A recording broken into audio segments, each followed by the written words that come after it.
helping people cope with and overcome life's challenges. This is Life Transformations with Michael Hart, Canadian certified counselor and award-winning psychotherapist. Thank you for joining us on this episode of the Life Transformation Show. In today's show, Michael will be using the biblical text from Matthew 2, 1-19 to launch his topic, King Herod's 4 Signs of Paranoia. If you are new to this show, we're on the air every Monday at 9:30 a.m. You can find out more about our not-for-profit organization by going to elimcounselingministry.com. Elim is a professional counseling organization that provides professional counseling from a Christian perspective. Your donations help us to stay on the air and to provide subsidized counseling to those who can't afford it. Let's go right into today's show. In today's show, I will be using the biblical text from Matthew chapter 2. It's the story about King Herod and his response to the wise men news that the Christ child was about to be born. I will be using that story to discuss the topic of paranoia.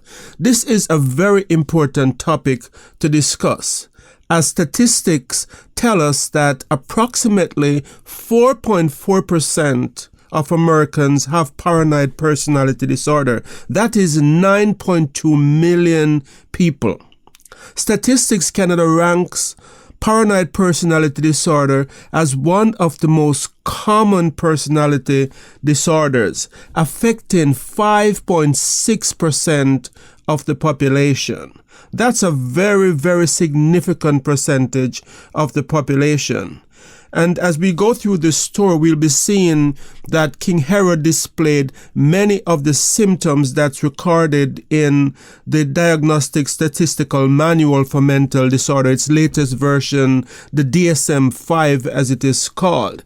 The DSM V lists 7 symptoms that are common in people who have paranoid personality disorder. In looking at the life of Herod as revealed in the biblical text and from historians, we will see that Herod displayed at least 4 of the 7 criteria, which is the minimum needed for a diagnosis of paranoid personality disorder. Let me say just right off the bat that this show is not meant as a diagnosis for any of our listeners, but solely to give general information. However, if you or a loved one is exhibiting any of these symptoms, you should speak with a mental health professional. The show is meant to give helpful guidelines that can start that initial step towards getting help that you or someone you may need to take to get help. Let me just warn that left untreated, the symptoms of paranoid personality disorder can get worse over time. When it comes to our biblical character Herod, 2 scholars, Professor of Psychiatry Eleizer Witztum and Professor Aryeh Kasher, historian from Tel-Aviv University, wrote a book. And the book is titled King Herod, a Persecuted Persecutor, a case study in psychohistory and psychobiography. In that book, they put forward the assessment that based on Herod's obsession with what others were saying, that he could be diagnosed with paranoid personality disorder. So I have also looked at the life of Herod, and I have also compared it to my study in the DSM V, in the Manual for Mental Illnesses. And as I look at the list of criteria that is given in that manual, I see that Herod displayed 4 of the signs of paranoid personality disorder. So here is the first of the 4 signs that Herod displayed. Sign number 1 is that Herod felt threatened in the absence of objective evidence. Let's examine the evidence of his paranoia regarding the Christ child. Herod was born in 72 BC, we are told by historian. And we are told that he became king in the year 37 BC.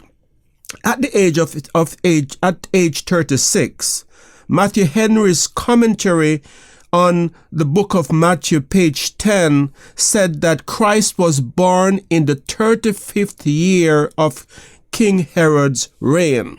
So this means that when Christ was born, King Herod was already 71 years old and had been reigning for 35 years.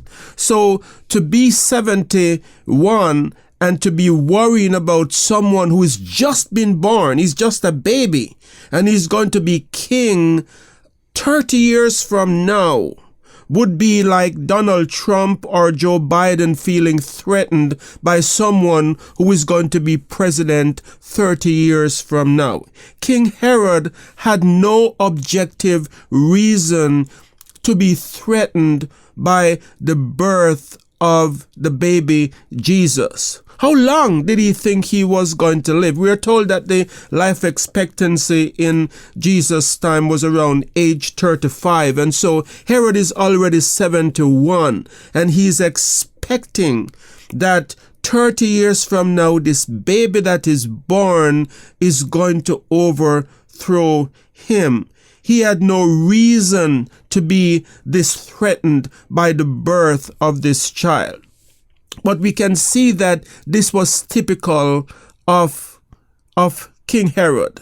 The historian Josephus wrote, "And there were spies set everywhere, both in the city and in the roads, that watched those who met together." So in other words, King Herod had spies that he would place everywhere on the street to see what others were saying about him when they meet. He was obsessed with what others were saying. And I could see this man in his palace looking out at people in the street discussing and saying, they must be talking about me. I wonder what they're saying about me. And this is one of the symptoms of paranoia, that people feel this sense of being threatened by others, even without objective facts of what is happening.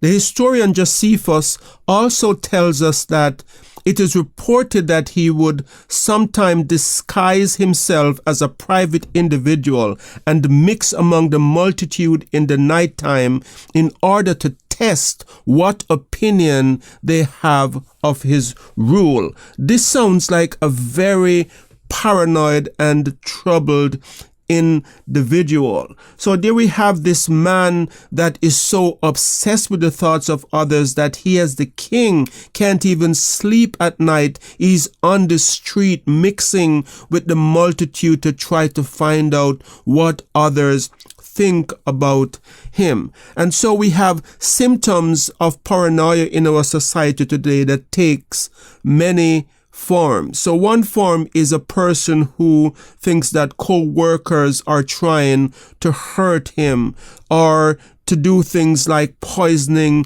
his food or spying on his activities outside of the workplace. So that's one sign of how it manifests itself today. Another sign of paranoia is a spouse who believes in the absence of evidence, of objective evidence, that a spouse or a partner is cheating on them, even though there is no objective evidence. Some people with paranoia might feel that the government is spying on them, and there is no evidence of this, but they feel they are not important enough to be worth the investment that it would take for the government to be spying on them, but they are convinced that they are being spied on. Or maybe it takes the form of a person who thinks that the neighbors are harassing them or doing things to irritate them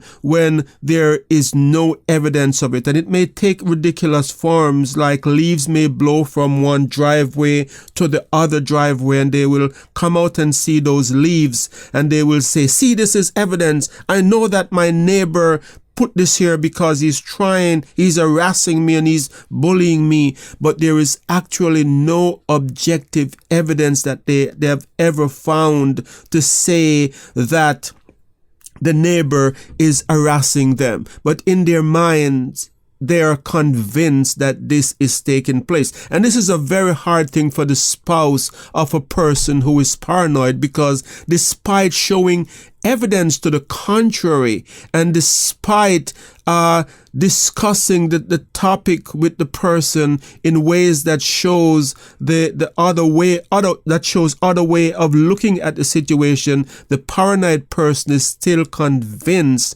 that they are right. And this wears down the other spouse, because the other spouse become overwhelmed with this constant paranoia about what others are saying or are plotting against them.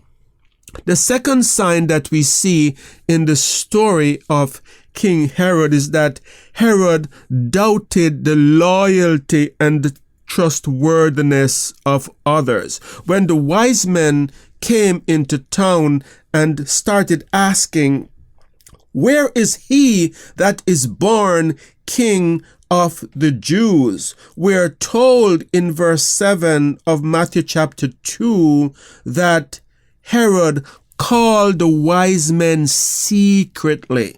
And we often read that passage and we skip over the word secretly. But there is a reason why Herod is calling these wise men secretly, because he doesn't trust the people that he has around him. He's suspicious of others in his army, and he's calling these men and he's speaking to them in secret because he doesn't want others to know what he's concerned about. And it is this lack of trust for others that would be his demise, because it would be a better plot if Herod really wanted to find out where this Christ child would be born. A better plot would be to give the wise men an entourage of people to go with them under the guise that you are protecting them. So Herod could have said, if he wanted to destroy the Christ child, he could have said, "Oh, you have come to worship the king. Let me give you an entourage of soldiers to protect you, and we're going to go with you to find this Christ child so that we might worship him also." But Herod did not trust the people he had around him. And so he told the wise men secretly that they should go and find where the Christ child would be born, and that when they had done so, they were to bring him words about his location so that, quote, he too may go and worship the Christ child also. But we all know that this was a plot to destroy the Christ child. But because Herod didn't trust those around him, he actually sabotaged himself. Because here we have, he's relying on these wise men that he hardly knew, that he didn't know at all, I should say, to bring him words about the location, whereas a better plot would be to send them with his soldiers to find where this Christ child was born. So in the process of his paranoia, he sabotaged himself. And so it is today that many people with paranoia end up sabotaging themselves, because this person is paranoid today that their employer doesn't have their well-being at heart. They will do things in the workplace that will lead to them being fired. They will start acting in antisocial ways to people around them that will make them be branded as someone who is antisocial or doesn't get along with peers. So this is one of the dangers of paranoia, so that people actually create the very thing that they are trying to protect against. Herod was trying to protect against being deceived by people in his own army. He's thinking, if I send my soldiers there and they're not loyal to me, they might not come back and tell me where this king is. So I'm going to trust total strangers to do that for me. And so he sabotaged himself in the process. So if you're listening today and you can identify with this symptom, it is important for you to get help, because the way that you're acting, the untrustworthiness that you have of others around you, your spouse, for example, is only going to end up sabotaging your relationship. Michael will be right back. You have been listening to the Life Transformation Show, where award-winning psychotherapist Michael Hart of Elim Counseling Services has been speaking on the topic, King Herod's 4 Signs of Paranoia. You can find out more about us at elimcounselingministry.com. Elim is spelled E-L-I-M, counseling with 2 L's, ministry.com, where you can also make a donation to this Christ-centered ministry. Back to Michael.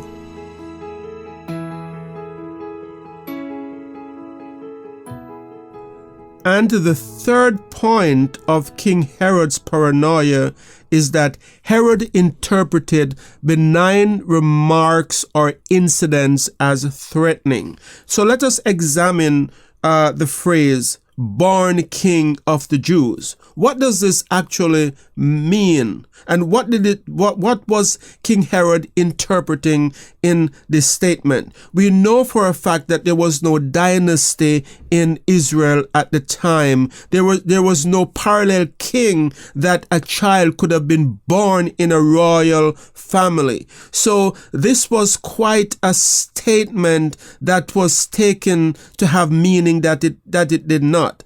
The king that was being born was not an earthly king. There was no royal throne established that the king that was to be born would be any kind of threat to Herod. He was the king. And if anyone was going to succeed him at that time in terms of a earthly king, it would have to be a descendant of Herod. We know that after the death of Herod, that his 3 sons were appointed to rule in his stead. And so we see that Herod had this fear of this phrase that is this mystic phrase with deeper meaning, deeper spiritual meaning, King of the Jews. He took that phrase to mean a king that is going to overthrow me. And so it is that people who has paranoia today will find benign remarks of others as threatening, and they will see innocuous incidents that has no significance. They will see these incidents as being threatening in the way that King Herod did from this statement, born king of the Jews. We saw in point number 1 that there was no objective reason for him to be threatened, and he had no objective basis because he was already 71 years old, and a king that has been born today would be no threat to him at all. So I'll just read here from a quotation from someone, and this is just something from the internet, someone who is talking about their experience with their spouse. And the person wrote, "My husband constantly thinks I have been unfaithful to him. I am his second wife. His first marriage ended because of his wife's unfaithfulness. Since we started dating, my husband had always gone through my phone and constantly asked what I was doing or if I have been talking to someone else. He recently saw a man on a motorcycle near our apartment when he was leaving for work, and saw the same man leave right after he got home and thought he must be my lover. He's always questioning me and even has accused our child of not being his. I was able to put a stop to that, but other accusations continued. I had to stop using social media, but I occasionally do get on just for fun. Once he finds out, he thinks I must have been talking to someone else, while I really just want to see what my friends and my family are up to.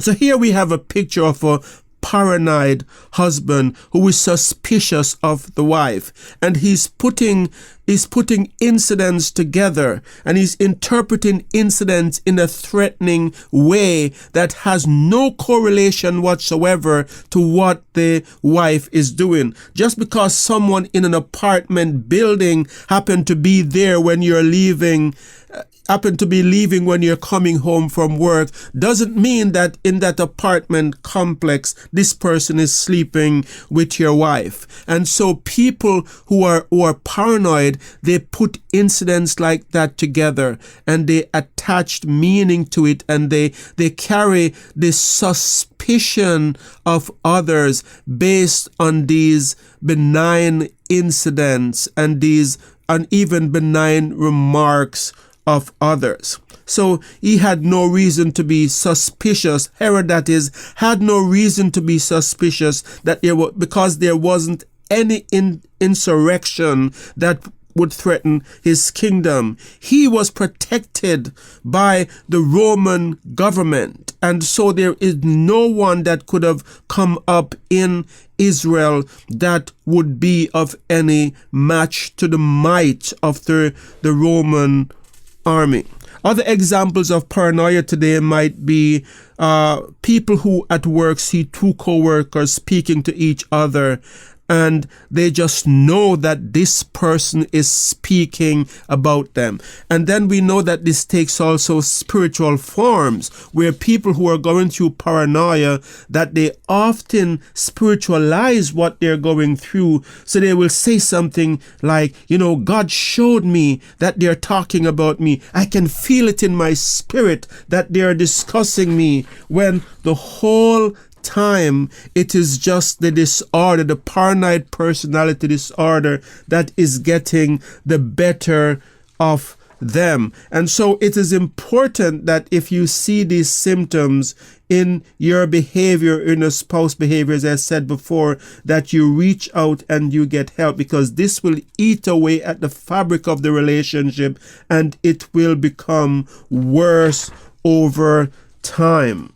And the fourth point is that Herod retaliated in the absence of objective evidence. We saw from the other points that there was no evidence that Herod was under any threat. Yet he reacted to this perceived threat in his mind. We are told that he gave orders to kill all the boys 2 years and under. That is verse 16 of Matthew chapter 2. So here we have that Herod is now killing because he thinks that there is some threat to his throne when there is not. And so it is that with people with paranoid personality disorder, they're often acting in ways, retaliating to others because they perceive that they are being harassed or they are being made fun of, or people are trying to harm them, or neighbors are spying on them. And in some of these cases, they may actually go and say something to a neighbor that has no idea at all what they're talking about. So maybe you're a spouse, you're listening, and you have been going through this with your partner, and you're saying, I know what that feels like. I have been so embarrassed when he accused me of cheating, or accused a co-worker of mine of being my lover, and spoke harshly to that co-worker. So people who are paranoid, they're often retaliating to what they perceive as threat. And we see this in the story. But historians also tell us that Herod was reacting to these suspicions all the time. We're told that he killed 3 of his wife's son. He married 10 times, and there was this beloved wife that he had by the name of Mariam.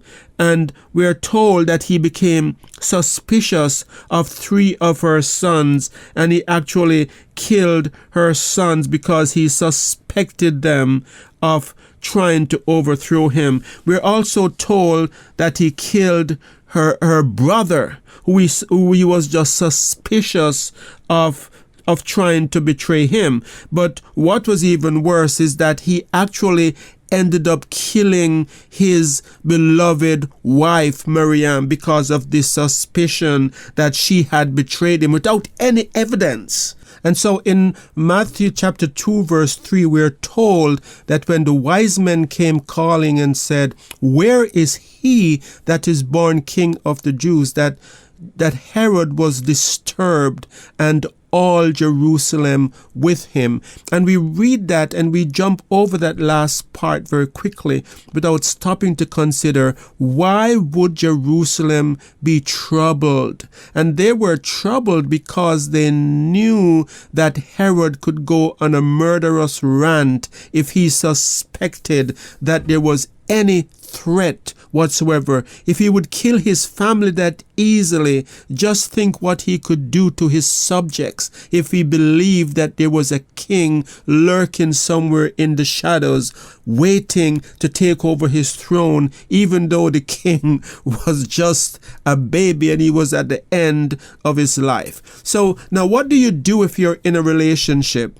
and you find yourself with someone who is paranoid and they're doing all sort of crazy things and acting in all sort of ways that are creating havoc in the relationship?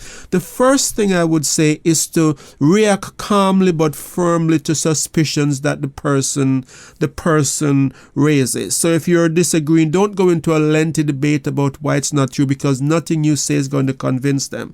The second thing is, do not facilitate the mental illness. In other words, do not let the mental illness take control of your life. So if the person wants to move to a different city, for example, or to get you to quit your job because someone there, you're having an affair with someone there, do not go along with it. Just firmly say why this is not happening and continue living your life. And to do this leads to my next point. You need to get help, because you will not be able to do this on your own. So get professional help.